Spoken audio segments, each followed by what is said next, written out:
Assalamualaikum warahmatullahi wabarakatuh. Aappilee ammaan isin agarsiisu kanneen aappii hanga afurii shanii ammaan isin agarsiisu deemu kana. Aappiin kun bilbila keessan irraa hin dhabina. Aappii isin fayyadu ammuma kana buufadhaa pilaastorii gubbaa seenaa. Aappiin jalqaba irratti isin buufachuu qabdan kan amma asirra argitan kana Photoshop isa jedhu kana. Photoshopiin isa kana jechuudha. Inni kun suuraa keessan akka ajaa'ibaatti isiniif midhaagsa.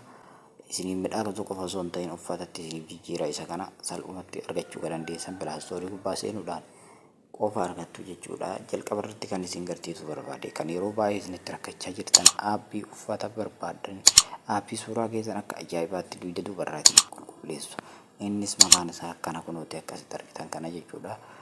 Akkasitti amma isiniif katabuu deemu kana kunuuti.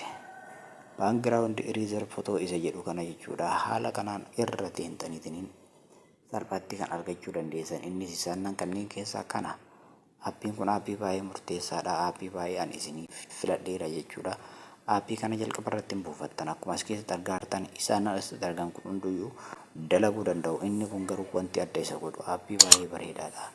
Aappichi kun aappii isaa information isaallee asuma keessa seentanii fudhachuu dandeessanii. Baay'ee bareedaadha. Aappiin kun haala kanaan suuraa keessan yoo bakka gosa kan inni ture duubarraa isin qulqulleessuun haala kanaan isinii midhaagsa. Lammaffaa irratti aappiin isin agarsiisu ammas aappii sanii wal fakkaatudha jechuudha.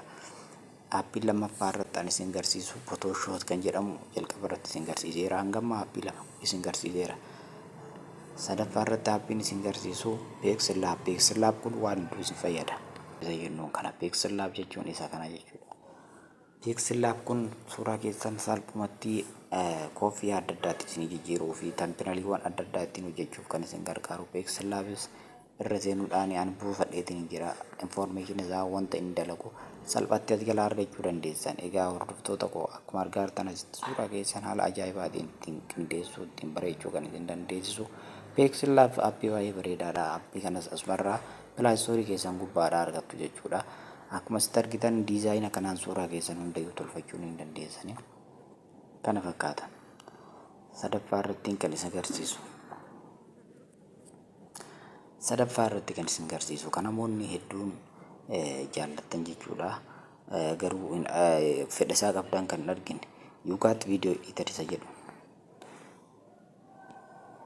Kunooti YouCut Video Editor kan jedhu kana jechuudha. Salphatti kan argachuu dandeessan. Maqaa isaa haala kanaan katabdu